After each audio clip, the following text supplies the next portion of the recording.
Growing up in Maine was a vision of cliff jumping into lakes, walking to your local candy shop, and beach days eating peanut butter and jelly sandwiches filled with sand. Growing up here might as well have been an excerpt from a novel or a clip from a cheesy movie. And with the catchphrase of vacation land and the way life should be, it's understandable why so many people choose to live and vacation here. And while life here is exactly how I described, it's not like that every single day. And in fact, living in Maine definitely comes with its fair share of challenges. And while there's no other place I'd rather call home, there are some things I need to warn you about before settling down here. Many people who vacation in Maine and are looking to move here have a very similar vision of what my childhood looked like. Summers of warm sandy beaches, quaint downtown areas serving an abundance of lobster and fresh local seafood, boat rides, and beautiful scenery. But before you pack up the family and move up north, I ask that you take 5 minutes, watch this video, and listen as I tell you what unfortunately many people don't want you to know about living in Maine. But first, let me introduce myself. My name's Margaret, and my dad, Michael, and I are born and raised Mainers and local real estate agents, making videos to educate you about living in the southern Maine area.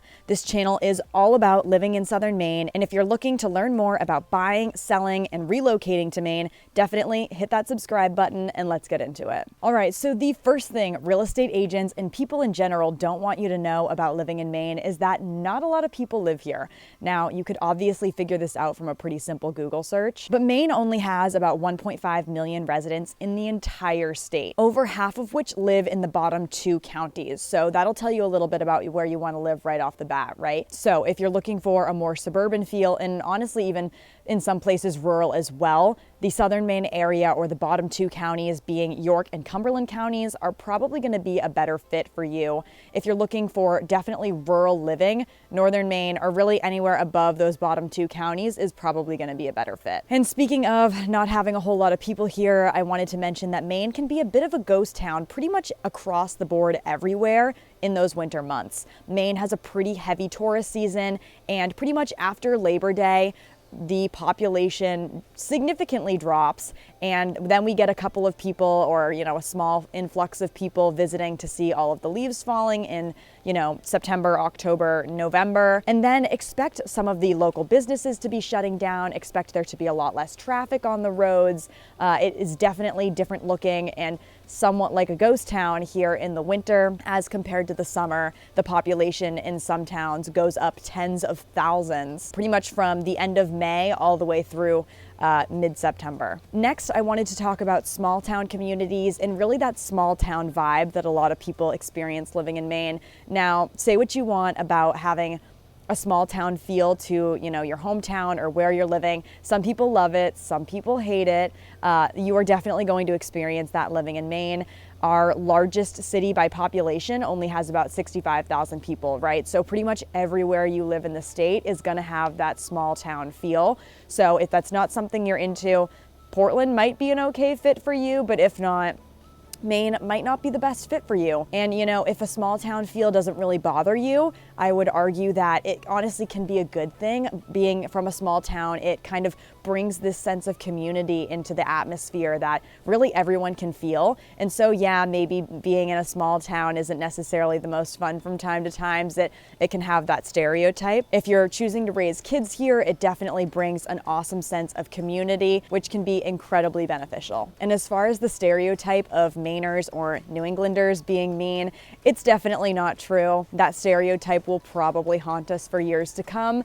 Now, some Northerners, some people might be a little cold when you first meet them, but generally speaking, people are pretty nice up here. Next, let's talk about the cost of living in Maine. Now, the cost of living in Maine is expensive, as is the rest of New England. Maine, fortunately, is the least expensive New England state. So it is the least expensive of the expensive area to live, which is New England. And in addition to that, Maine also has a pretty competitive job market, as we just don't have as many jobs as they do, an hour and a half south in Boston. So that can be a bit of a drawback to living in the area. If you're interested in living in the coastal York County area, we did make a video on towns in the area you can afford based on your salary, which might be helpful if you're looking to move to this specific area.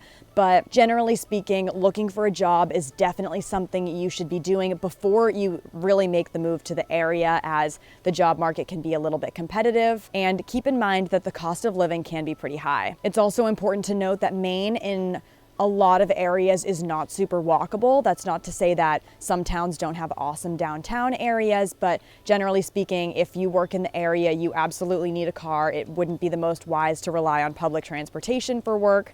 I myself just moved from Sanford to Wells as I work predominantly in Ogunquit, Wells, and the Kennebunks, and I wanted to make that commute a little bit shorter. And let me tell you, having a shorter commute definitely makes a huge difference. Speaking of moving to Maine, we recently updated our comprehensive relocation guide and added a seller success guide and a home buying checklist, which are free resources for you to download below. And the next thing people don't tell you about living in Maine would be about the weather and natural disasters in the area. Now, especially on this channel, we are not shy about displaying the natural disasters in the area, the different storms that take place, and how they affect our coast and the real estate values in the general area. But all things considered, having a coastal storm that does damage or, fairly significant damage in some cases compared to the hurricanes and tornadoes that they experience in other parts of the country, our storms are still fairly minimal. New England is considered one of the safest places as far as natural disasters and weather goes. Maine is, it's considered one of the safest places to live in the country. And yes, you do have to deal with snow and you do have to deal with it being cold for a good chunk of the year. We're currently at the end of fall here and it's already getting pretty cold outside. But dealing with the snow and dealing with the cold is a very small price to pay, considering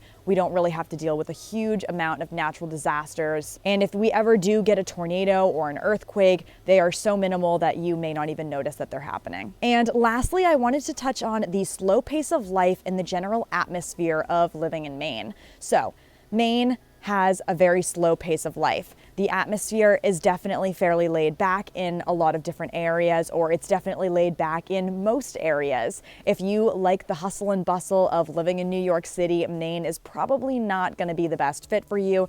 Even if you go up to Portland, like I said, it only has about 65,000 people in it. So all things considered, that is really a small town as far as people from New York are concerned. But if you are looking to get away from the hustle and bustle of the city, Maine can be an awesome place for you to move, an awesome place for you to raise a family, as it does have a really kind of slow pace of life, a laid back atmosphere, which is what a lot of people are lacking in today's society, unfortunately. And if that's something you're looking to implement in your life, Maine could be an awesome fit for you. As someone who grew up and obviously chose to stay living in Maine, I could go on and on about the reasons I love living here. But as someone who educates people about living in Southern Maine for a living, it is not only my job to tell you the good aspects, but the bad ones as well.